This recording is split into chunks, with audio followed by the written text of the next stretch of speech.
강미숙은 30년 가르쳤던 아이들의 얼굴은 잊어도 그날 며느리가 한 말은 잊을 수 없었다.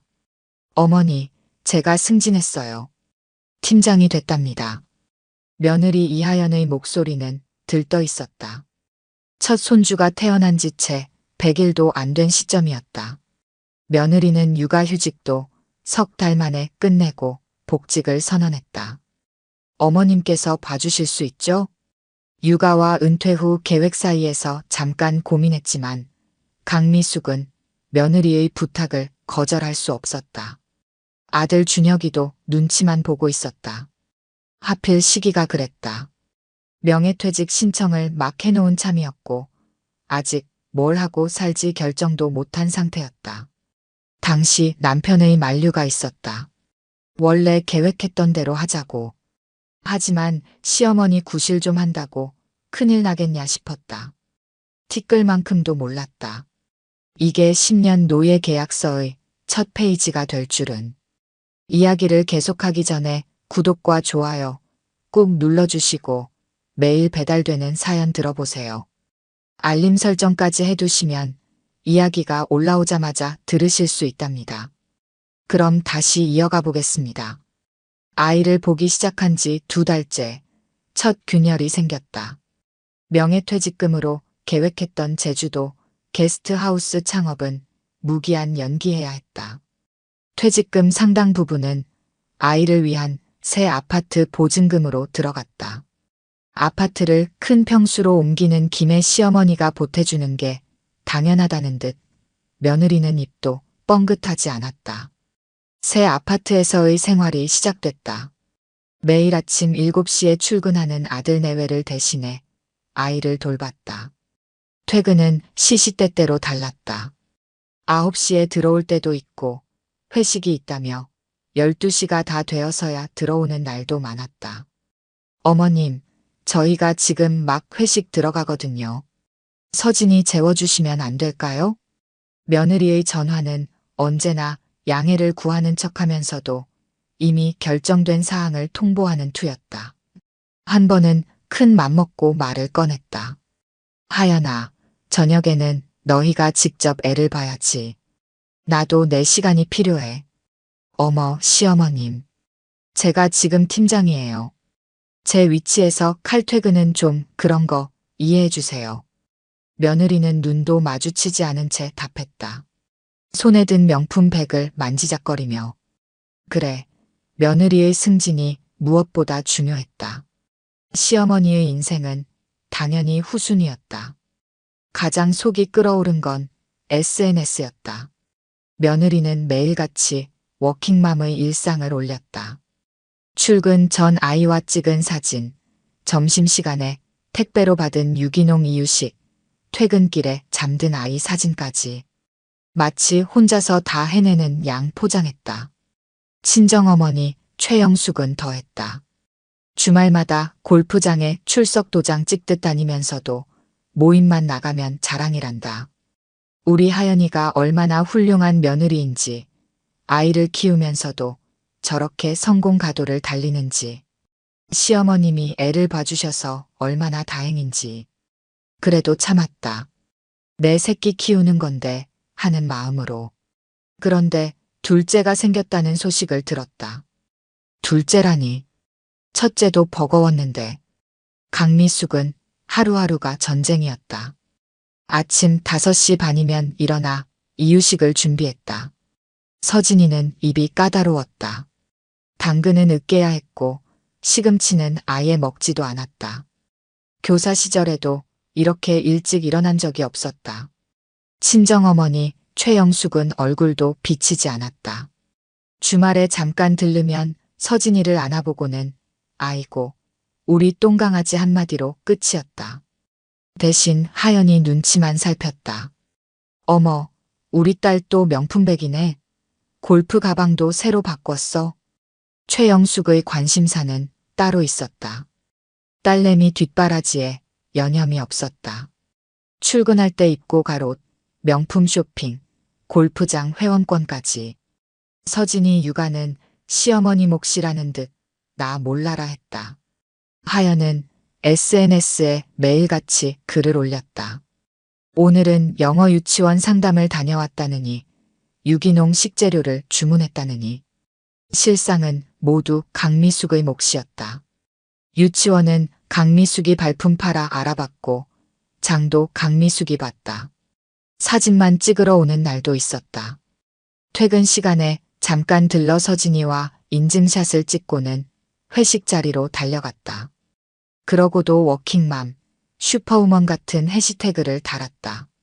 둘째 임신 소식은 SNS로 먼저 알았다. 강미숙은 그날도 서진이 열을 재고 있었다. 감기가 심해 밤새 끙끙 앓던 참이었다. 그런데 며느리 인스타그램에는 초음파 사진이 올라와 있었다. 축하해주세요. 둘째가 찾아왔어요. 이제 서진이가 언니가 되나 봐요. 더 열심히 살게요. 댓글은 축하 일색이었다.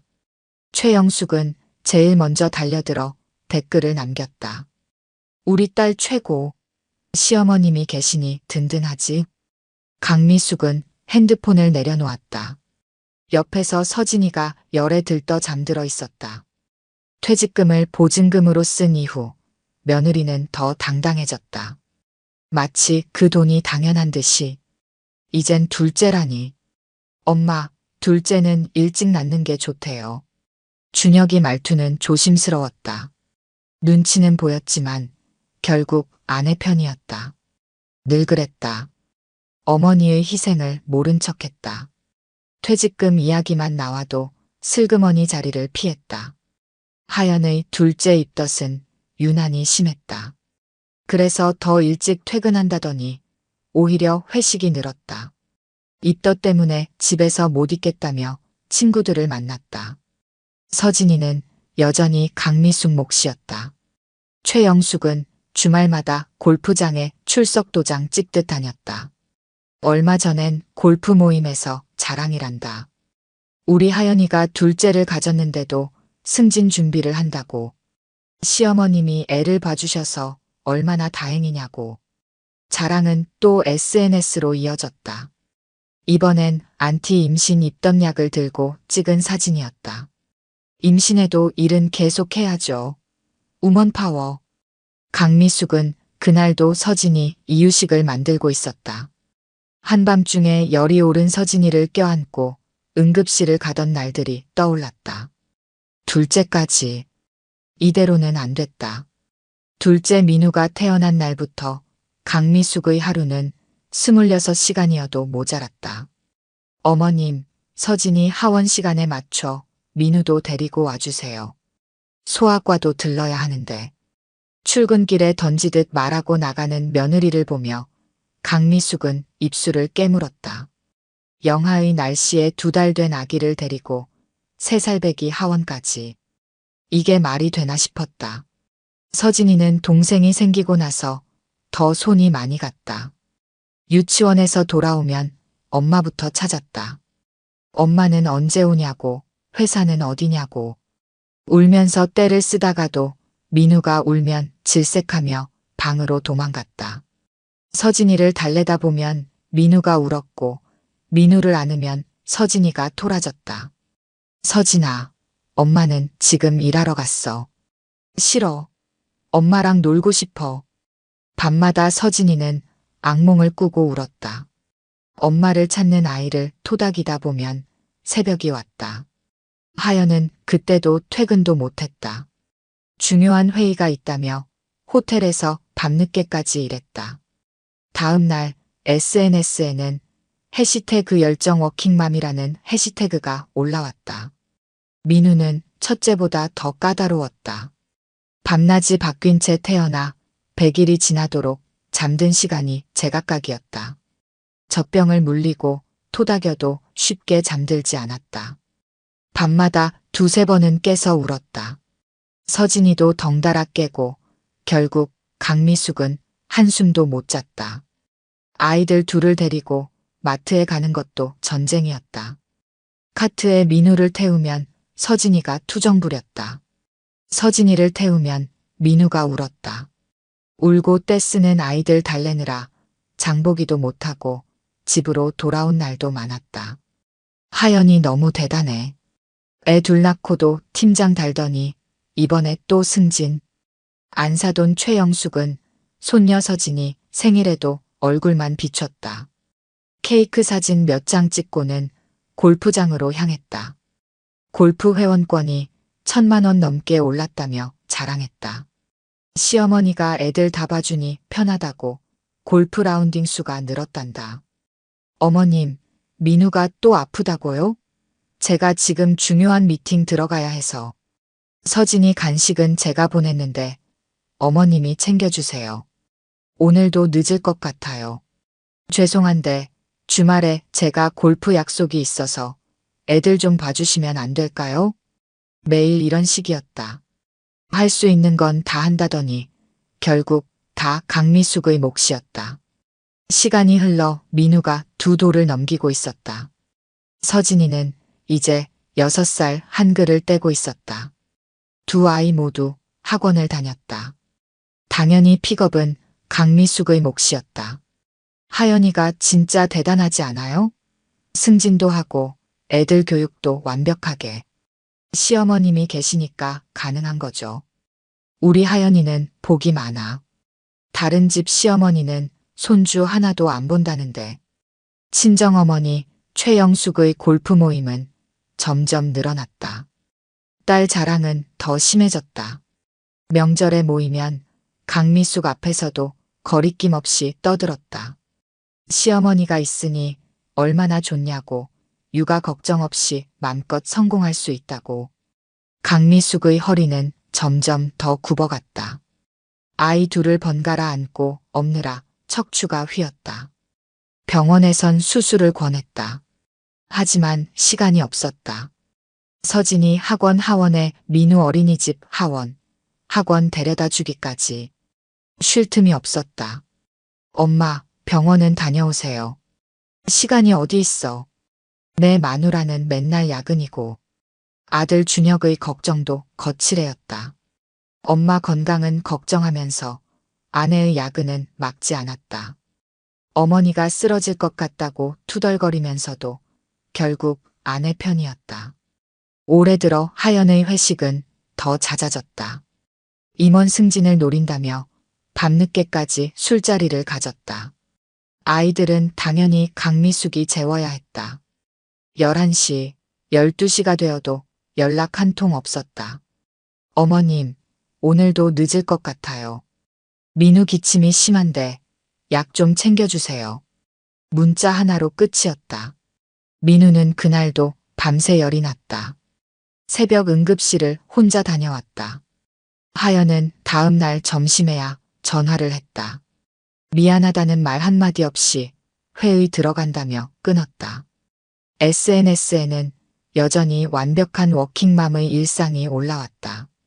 아픈 아들 간호하느라 밤새웠어요. 엄마는 슈퍼우먼이어야 해요. 육아와 커리어 둘 다 완벽하게. 강미숙은 피식 웃었다. 밤새워 간호한 건 시어머니였는데.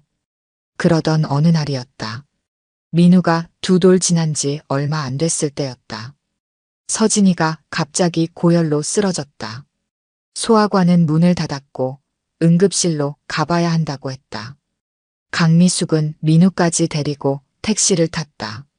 하연에게 전화했다. 받지 않았다. 문자를 보냈다. 읽지 않았다.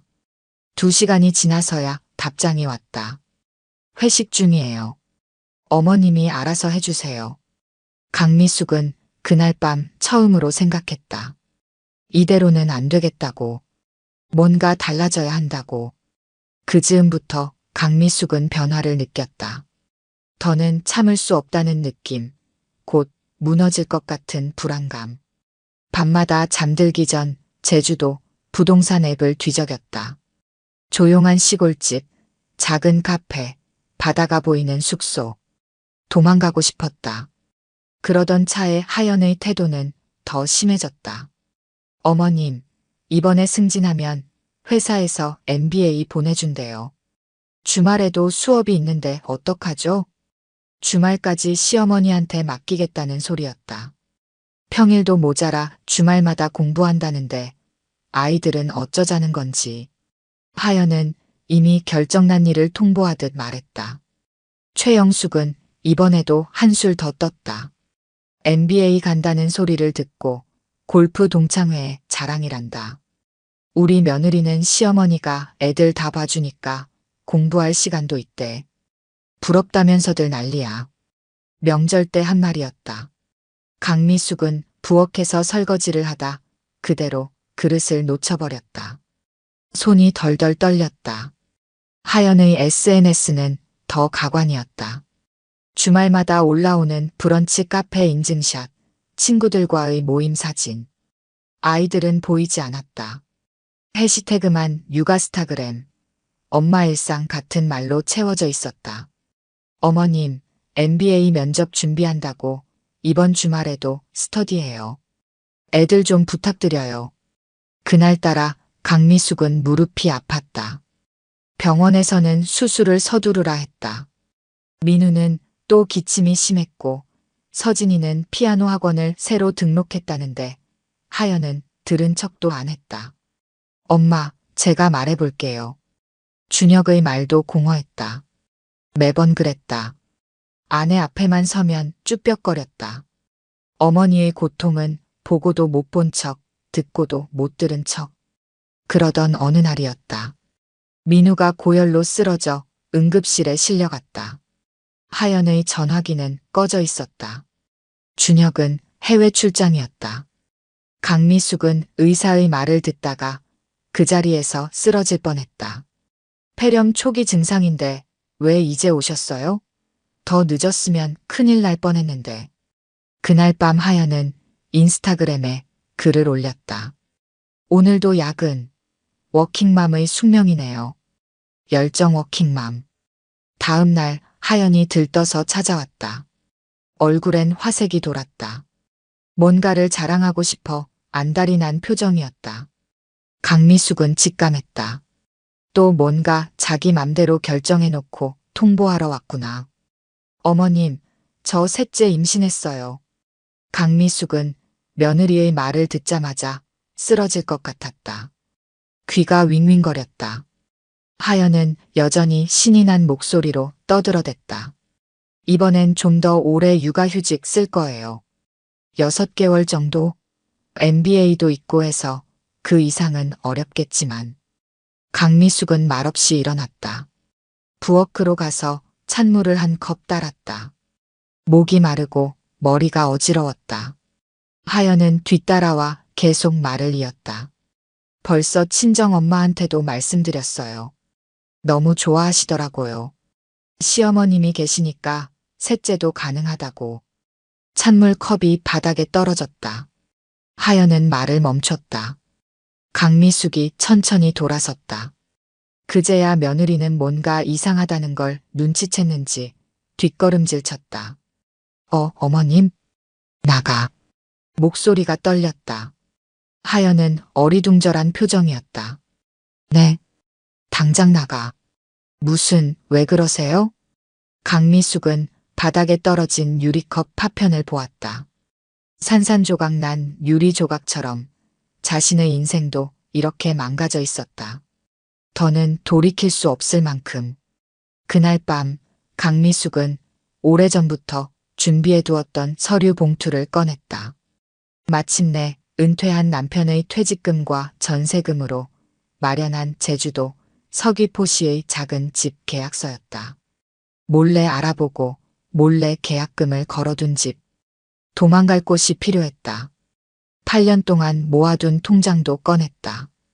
2아이 키우면서 빠듯했지만 조금씩이라도 모아두었다. 도망갈 때를 대비해서. 통장엔 2천만 원이 조금 넘게 있었다. 하연이 계속 전화를 걸어왔다. 강미숙은 받지 않았다. 문자도 읽지 않았다. 아들 준혁도 연락했지만 무시했다. 대신 부동산에 전화를 걸었다. 네, 제주도 집 계약건 말씀하시는 거죠? 이번 주말에 오시면 됩니다. 강미숙 부부는 짐을 꾸렸다. 많이 싸지 않았다. 옷가지 몇 벌, 필요한 서류들 뿐이었다. 살면서 모은 건 별로 없었다. 있는 것들도 다 아이들 장난감, 아이들 옷이었다. 준혁이 현관문을 두드린 건 그날 밤이었다. 엄마, 이러시면 안 돼요. 하연이가 많이 후회하고 있어요. 문은 열어주지 않았다. 후회? 이제 와서? 강미숙은 가방을 마저 쌌다. 창밖으로 아들의 그림자가 보였다. 한참을 서성이다 돌아갔다. 아들에게 카톡을 보냈다. 이제 나를 찾지 마라.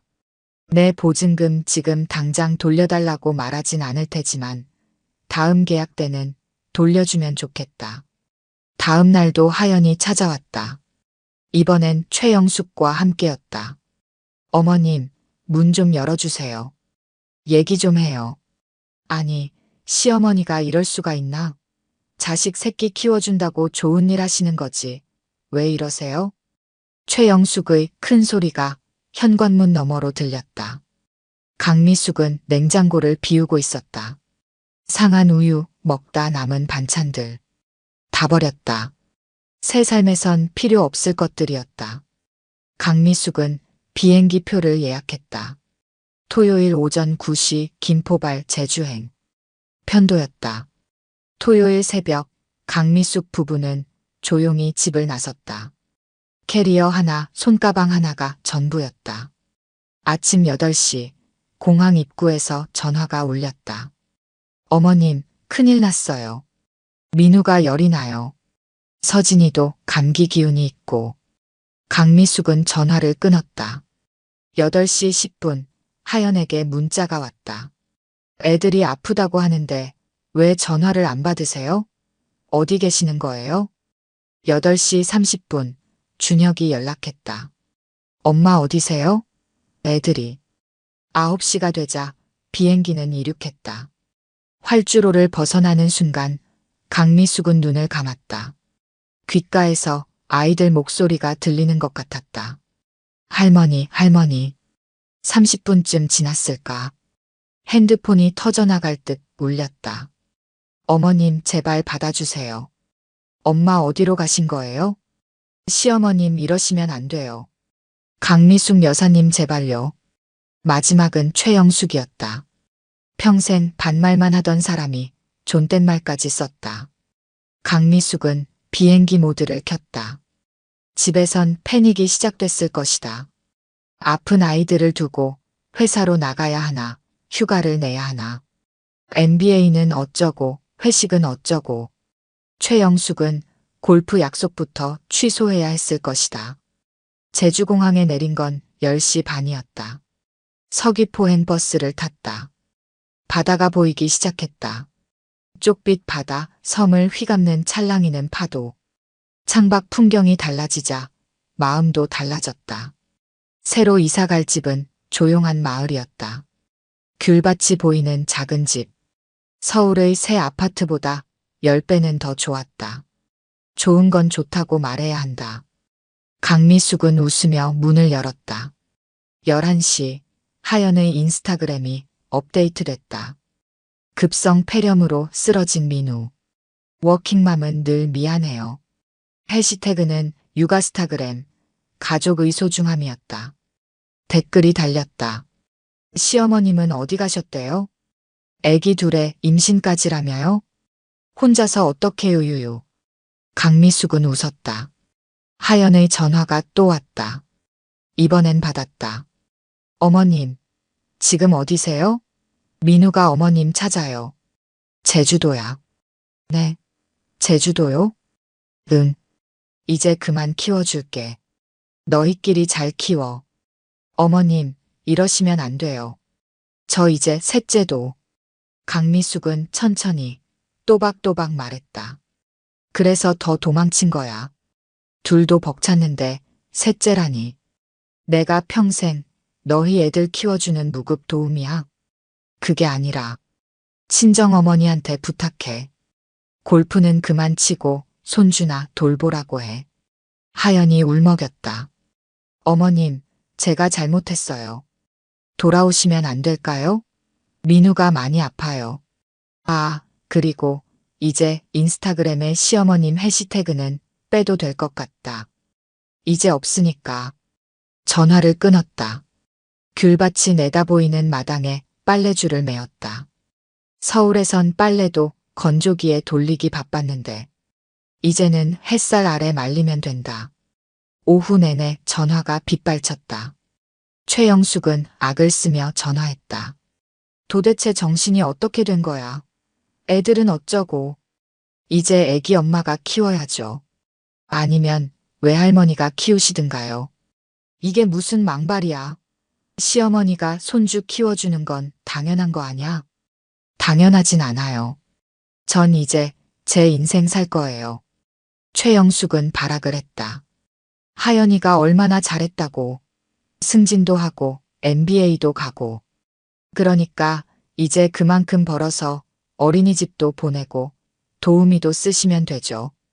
밤이 되자 준혁이 또 전화했다. 이번엔 사정하는 투였다. 엄마, 제가 잘못했어요. 돌아오세요. 아니, 넌 잘못한 거 없어. 그저 마누라한테 잘 보이려고 엄마 등골 빼먹은 것 뿐이잖아. 12시가 넘어서야 전화가 잠잠해졌다. 강미숙은 마당에 앉아 바다를 바라봤다. 서울에선 이런 여유가 없었다. 아침 5시부터 밤 12시까지 아이들 뒷바라지에 하루가 순식간에 지나갔다. 다음 날 아침 하연이 인스타그램을 업데이트했다. 긴급 육아휴직. 아픈 아이들과 함께 있어야 할 것 같아요. MBA는 다음 기회에 해야죠. 해시태그는 육아스타그램, 현실 워킹맘. 댓글이 폭주했다. 시어머님은 왜 안 계신다는 거예요? 아니 평소에 시어머님 자랑하더니. 셋째 임신했다면서요? 강미숙은 마당 귤나무에 물을 주고 빨래를 널었다. 동네 시장에 가서 장도 봤다. 저녁엔 해변을 산책했다. 이런 게 일상이 되는구나. 아들 준혁도 변했다. 아침 일찍 회사 가서 밤늦게 들어오던 생활이 끝났다. 아이들 유치원 하원은 이제 그의 몫이었다. 회식도 못 갔다. 한 달이 지났다. 하연의 셋째 임신 소식을 알던 동료들이 수군거렸다. 최영숙의 골프 모임에선 딸 자랑이 잠잠해졌다. 시어머니 등골 빼먹었다는 소문이 돌았다. 강미숙도 SNS를 시작했다. 처음엔 그저 귤밭 사진, 바다 사진을 올렸다. 그런데 의외의 일이 벌어졌다. 시어머님 계정 맞나요? 하연님 시어머님? 아니, 그 유명한 워킹맘 성공 신화의 주인공이. 진실이 밝혀지는 건가요? 강미숙은 담담하게 썼다. 예, 맞습니다. 8년 동안 손주 둘을 키우다 도망쳐온 시어머니입니다. 이제 제 인생을 삽니다. 순식간에 팔로워가 늘었다. 하연의 지인들, 그동안 하연을 부러워하던 워킹맘들이 몰려들었다. 역시 완벽한 워킹맘 신화는 없었군요. 시어머님 등골 빼먹고 자기 커리어만 신경 쓴 거였네. 이런 며느리라면 저도 도망갔을 듯. 하연의 인스타그램은 더 이상 예전 같지 않았다. 육아에 지친 모습, 민우의 고열, 서진이의 떼쓰기. 화장기 없는 얼굴로 찍은 사진에는 좋아요가 거의 없었다. 반면 강미숙의 SNS는 날로 인기를 더했다. 제주도의 일상이 사람들의 마음을 사로잡았다. 귤 따는 법, 시장에서 사온 식재료로 만드는 건강식, 바다를 배경으로 한 아침 산책. 이게 진짜 인생이죠. 시어머님 완전 힐링이네요. 제주도에서 카페 차리시면 저도 꼭 가볼게요. 하연은 결국 인스타그램을 닫았다. 임신 입덧과 육아에 지쳐 회사도 휴직했다. 친정어머니 최영숙은 골프 모임에 나가질 못했다. 손주들 보느라 너무 바빴다. 2달이 지났을 때였다. 강미숙의 귤밭 사진이 유명 매거진에 실렸다. 은퇴 후 제주 라이프라는 제목이었다. 기자는 강미숙의 이야기에 꽂혔다. 8년간의 손주 육아. 도망치듯 떠난 제주도. 이게 바로 요즘 시대 시어머니들의 자화상 아닐까요? 기사는 폭발적인 반응을 얻었다. 하연의 과거 게시물들이 다시 수면 위로 떠올랐다. 사람들은 시어머니를 착취하면서 SNS엔 시어머님 덕분에라고 올렸던 게시글들을 파헤쳤다. 매일 골프 치러 다닌 건 친정엄마고 애들 키운 건 시어머니였네. 새벽부터 밤까지 애들 보면서 퇴직금까지 뺏긴 시어머님. 이런 며느리 둔 시어머니들 다 도망가세요. 최영숙의 골프 모임에선 딸 얘기가 금기가 됐다. 누군가 물으면 바쁘다는 말로 얼버무렸다. 골프장에서 마주친 지인이 물었다. 요즘 하연이는 어때요? 시어머님이 도망가셨다면서?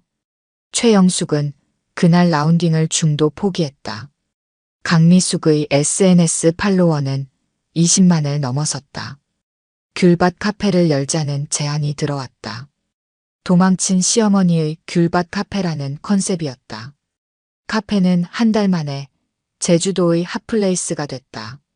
입소문이 퍼지자 본인의 시어머니를 모시고 오는 며느리들도 생겼다. 저희 어머님도 이제 좀 쉬시라고 모시고 왔어요. 시어머님께 제주도 여행 선물했습니다. 이제 친정엄마도 손주 좀 봐야죠. 하연은 결국 그동안 차곡차곡 쌓였던 육아휴직을 쓰기로 했다. MBA는 취소됐고 임원 승진은 물거품이 됐다.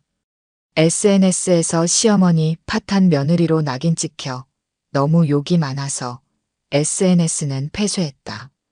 그 사이 제주도의 강미숙은 달라졌다. 귤밭 카페는 입소문이 났다. 도망친 시어머니의 휴식처라는 이름으로 SNS 스타가 됐다. 방송국에서 시어머니 탈출기를 다큐멘터리로 만들자는 제안도 들어왔다. 카페에는 며느리와 시어머니가 함께 화해하러 오는 경우가 많았다. 저희 어머님도 쉬셔야 할 것 같아서 모시고 왔어요. 어머님, 그동안 죄송했어요. 강미숙은 웃으며 커피를 내왔다.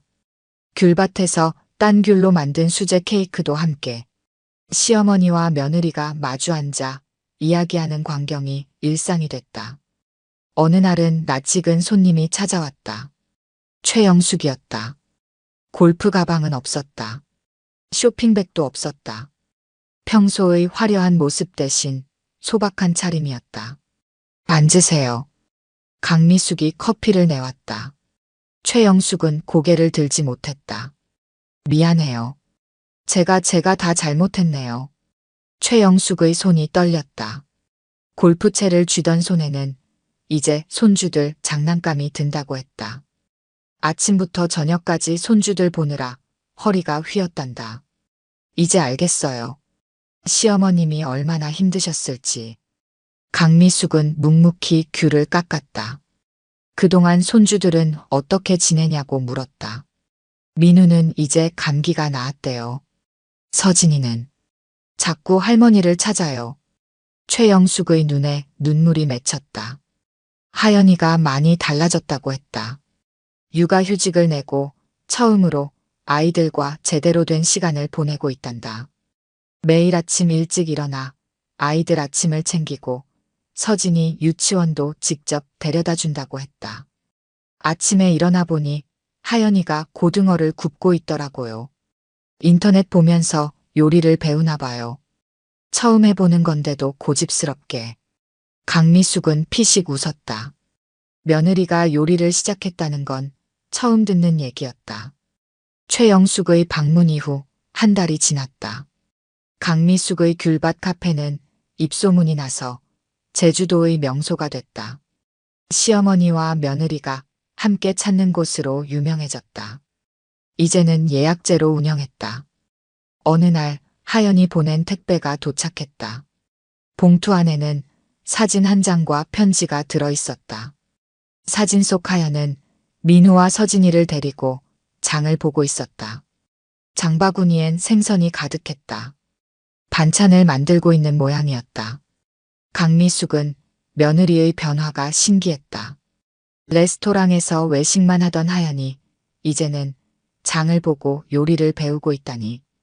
편지에는 육아의 고단함과 시어머니에 대한 미안함이 가득했다. 친정어머니 최영숙도 달라졌다. 골프채를 내려놓고 손주들과 시간을 보내기 시작했다. 육아가 얼마나 힘든 일인지 이제야 알았다고 했다. 더 이상 딸의 커리어를 자랑하지도 않았다. 준혁도 조금씩 변했다. 이제는 주말마다 아이들을 데리고 공원에 갔다. 마누라 눈치만 보던 모습은 찾아볼 수 없었다. 퇴근 시간도 일찍 앞당겼다. 강미숙의 SNS는 더 이상 도망친 시어머니의 이야기가 아니었다. 제주도에서 찾은 새로운 행복, 귤밭과 바다가 있는 일상이 담겼다. 사람들은 이제 그녀를 인생 2막의 아이콘이라고 불렀다. 6개월이 지난 어느 날 하연이 제주도로 찾아왔다. 이번엔 혼자였다. 강미숙의 카페에서 조용히 귤차를 마시며 바다를 바라봤다. 더 이상 명품백도 화려한 옷도 없었다. 대신 장바구니와 앞치마가 손에 익은 주부의 모습이었다. 그리고 이제는 진짜 워킹맘이 되기 위한 계획을 세우고 있었다. 시어머니의 희생 위에 세워진 가짜 커리어가 아닌 진짜 일과 육아의 균형을 찾아가는 중이었다. 늦었지만 이제야 제대로 된 걸음마를 시작한 셈이었다. 장미영은 35년 차 간호사 생활을 마치고 퇴직했다. 병원에서 일하는 게 아들 키우는 것보다 쉬웠다는 걸 이제야 알았다. 아니, 정확히는 아들이 아니라 며느리 때문이었다. 퇴직하고 나서 장미영은 요리 블로그에 전념했다. 미영인의 부엌이란 이름의 블로그는 하루 방문자만 5만이 넘었다. 댓글마다 이모님 덕분에 시어머님께 칭찬받았어요. 이모님 레시피는 실패가 없어요라는 글이 가득했다. 며느리 소율은 대기업 마케팅 팀장이었다. 어려서부터 가정부가 있는 집에서 자란 금수저 딸이었다. 결혼 전까지 한 번도 부엌 일을 해본 적이 없다고 했다. 시집 와서 고생하겠다 싶어 이것저것 가르쳐 주려 했지만 소율은 요리는 자기 취향이 아니라며 매번 웃어넘겼다. 이야기를 계속하기 전에 구독과 좋아요 꾹 눌러주시고 매일 배달되는 사연 들어보세요.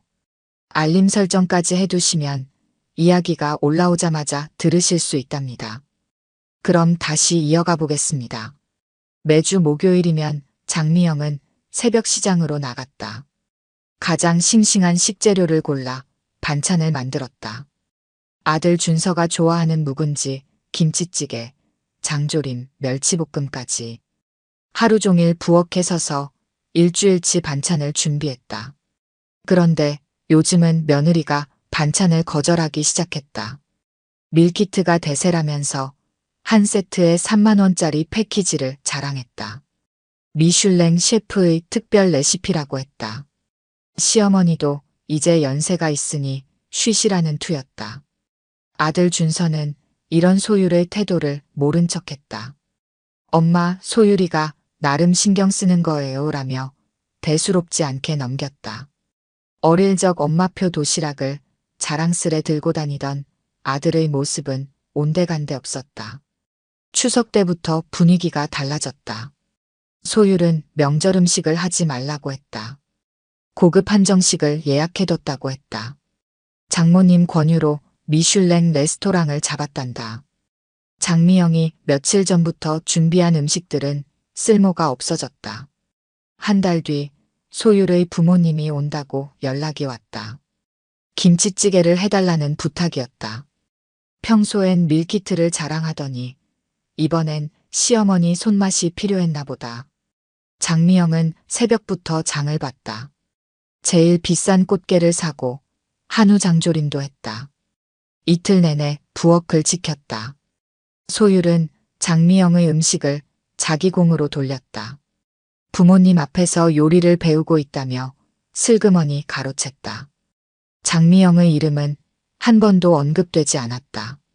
시누이가 며느리 솜씨가 늘었다고 하자 쑥스러운 척 웃기만 했다. 명절이면 늘 이랬다. 소율은 빈 장바구니를 들고 와서는 반찬을 싹쓸이했다. 이거 며칠은 버틸 수 있겠네요 하며 웃었다. 장미영의 반찬 덕에 외식비를 아낀다고 자랑스레 말하기까지 했다. 장미영의 블로그엔 출판사에서 연락이 왔다. 요리책을 내자고 했다. 강의 의뢰도 들어왔다. 모르는 사람들은 이렇게 인정해 주는데 정작 며느리는 시어머니의 정성을 모르는 척했다. 블로그엔 매일 새로운 레시피를 올렸다. 정성 들인 만큼 맛이 난다는 글이었다. 댓글은 하루에도 수백 개가 달렸다.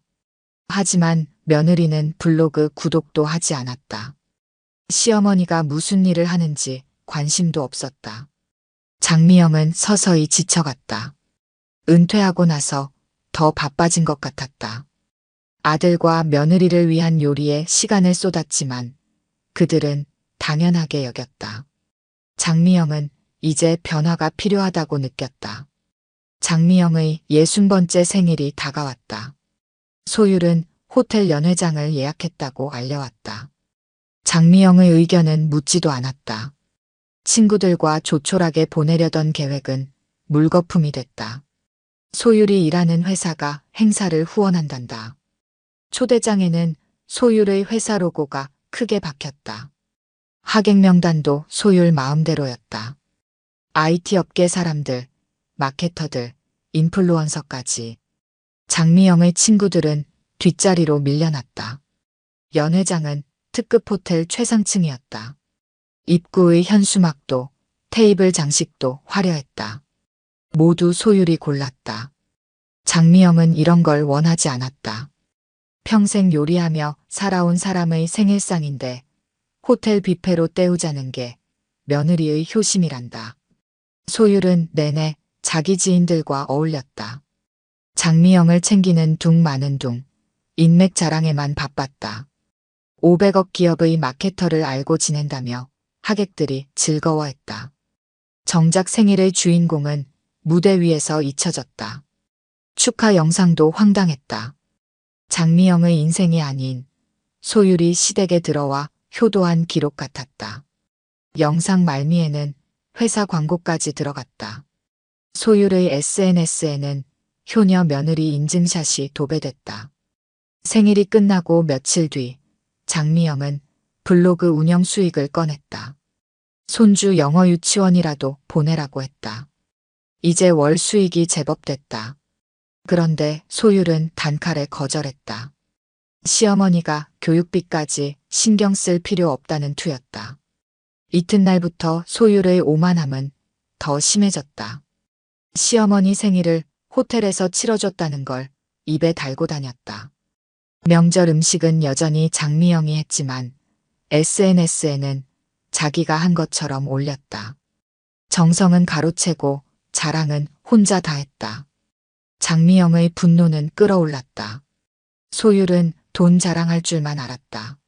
매일 아침 일찍 장을 보고 하루 종일 부엌에 서서 반찬을 하는 시어머니의 정성은 안중에도 없었다. 준서도 달라졌다. 예전엔 엄마 반찬을 자랑스러워했는데 이젠 아내 편만 들었다. 요즘은 다들 이렇게 산다면서 비싼 밀키트를 자랑했다. 장미영의 마음은 조금씩 식어갔다. 블로그엔 매일 감사 인사가 넘쳤다. 모르는 사람들은 이렇게 고마워했다. 요리책 출판 제의도 들어왔다. 방송국에서 연락이 오기도 했다. 하지만 정작 며느리는 시어머니의 블로그가 유명한 줄도 몰랐다. 어느 날 소율이 또 연락해왔다. 이번엔 회사 중역들을 집으로 초대한다고 했다. 장미영에게 음식을 해달라는 부탁이었다. 늘 그렇듯 시어머니의 솜씨는 필요하지만 인정은 하지 않으려 했다. 장미영은 이번만은 거절했다. 소율은 놀란 듯했다. 시어머니가 거절하는 건 처음이었다. 그제야 뭔가 잘못됐다는 걸 느꼈는지 둘러대기 시작했다. 피곤하시죠? 연세도 있으신데 하는 말들이 오히려 가슴을 찔렀다. 분노는 서서히 다른 감정으로 바뀌었다. 이제는 체념이었다. 장미영은 더는 반찬을 보내지 않았다. 명절에도 며느리가 알아서 하라고 했다. 아들이 서운해하는 기색이 역력했지만 상관없었다. 결정적인 사건은 얼마 뒤에 일어났다. 정월 대보름을 사흘 앞두고 장미영은 손가락을 대었다. 두부조림을 하다가 기름이 튄 것이다. 꽤 깊게 되었지만 병원에서 35년을 일했으니 이 정도는 대수롭지 않았다. 문제는 그날 이후 벌어진 일이었다. 소율이 전화를 걸어왔다. 장미영의 생일상을 차리겠다고 했다. 평소라면 고마웠을 일이다. 하지만 며느리가 준비한다는 건 생일상이 아니었다. 셰프의 집밥 구독권이었다. 3개월짜리 프리미엄 상품이란다. 한 달에 한 번씩 유명 셰프가 만든 특별식이 배달된다고 했다. 대었던 손가락이 다시 욱신거렸다. 시어머니 생신상을 배달음식으로 때우겠다는 며느리의 말이 더 아팠다. 소율은 거기서 멈추지 않았다. 구독권을 보내놓고는 아예 연락도 하지 않았다. 생일 전날까지도 잠잠했다. 아들 준서마저 카톡 한 줄로 끝냈다. 엄마 생신 축하드려요. 장미영은 아침부터 혼자 미역국을 끓였다. 국물 간을 보는데 눈물이 떨어졌다. 예전에는 며느리에게 미역국 끓이는 법을 가르쳐 주려 했었다. 하지만 소율은 그때마다 바쁘다며 피했다. 점심때쯤 택배가 왔다. 셰프의 집밥 포장 박스였다. 그날의 메뉴는 전복미역국이었다. 포장지에는 스타 셰프의 얼굴이 크게 박혀 있었다. 300지짜리 냉동 전복미역국, 가격은 89,000원. 장미영은 박스를 냉장고에 넣어두었다. 자신이 끓인 미역국이 식어갔다. 소율은 전화도 없었다. 오후가 되어서야 카톡이 왔다. 어머님, 저 셰프 음식 도착했나요? 진짜 맛있다고 해서 특별히 골랐어요. 맛있게 드세요. 장미영은 핸드폰을 내려놓았다. 부엌 창밖으로 늦겨울의 햇살이 들어왔다. 창가에 놓인 화분의 봄나물이 햇살을 받아 파릇했다. 장미영은 그제야 깨달았다. 자신이 얼마나 허망한 기대를 품고 있었는지를. 블로그를 열었다. 오늘도 댓글이 수백 개였다. 어떤 며느리는 시어머니 생신상을 직접 차렸다며 사진을 올렸다. 장미영의 레시피대로 만든 음식들이었다. 정성이 가득한 사진이었다. 장미영은 그동안 써놓았던 레시피들을 하나하나 읽어내려갔다. 묵은지 김치찌개, 간장게장, 더덕구이, 소고기 장조림. 모두 아들과 며느리를 위해 만들었던 것들이다. 매주 새벽 시장에서 장을 봤다. 좋은 재료를 고르느라 눈이 빠지게 기웃거렸다. 손도 많이 탔다. 더덕은 손톱이 닳도록 껍질을 벗겼다. 김치는 절이고 양념하느라 이틀은 걸렸다. 장조림은 육수만 하루 종일 고았다. 그 정성을 며느리는 한 번도 알지 못했다. 장미영은 냉장고 문을 열었다. 며느리가 보낸 전복미역국이 있었다. 옆에는 자신이 아침에 끓인 미역국도 있었다. 둘 다 꺼내 싱크대에 놓았다. 먼저 며느리가 보낸 미역국을 데웠다. 포장지에는 어머니의 맛을 재현했습니다 라는 문구가 쓰여 있었다. 한술 뜨자 가슴이 답답했다. 냉동실에서 녹인 전복은 질겼고 미역은 너무 잘게 부서져 있었다. 어머니의 맛은커녕 대충 만든 단체식 같았다. 자신이 끓인 미역국도 식어 있었다. 다시 불을 켜고 데웠다. 육수가 끓어오르자 구수한 냄새가 올라왔다. 처음 시집와서 시어머니께 배운 그대로였다. 미역은 그날 아침 우려낸 것이었다. 바다 냄새가 아직도 선명했다. 장미영은 며느리가 보낸 포장 용기를 쓰레기통에 버렸다. 포장지에 그려진 스타 셰프의 얼굴이 구겨졌다. 장미영은 블로그에 접속했다. 오늘 하루 조회수가 10만이 넘어 있었다. 글을 쓰기 시작했다. 오늘은 특별한 이야기를 하나 들려드리려 합니다. 장미영은 자판을 두드렸다. 시어머니에게 배운 미역국 이야기. 35년간 아들 도시락을 싸며 깨달은 음식의 의미, 정성이란 무엇인지에 대한 글이었다. 글이 올라가자 댓글이 달리기 시작했다. 누군가는 울었다고 했고, 누군가는 어머니가 생각난다고 했다. 장미영은 이제 알 것 같았다. 자신의 정성을 알아주지 않는 며느리에게 계속 정성을 쏟는 게 잘못이었다는 걸. 바로 그때 준서에게서 전화가 왔다. 장미영은 받지 않았다. 곧이어 소율에게서도 전화가 왔다. 역시 무시했다. 카톡이 연달아 왔다. 어머님, 저희가 찾아뵐까요? 엄마, 죄송해요. 저희가 너무했네요.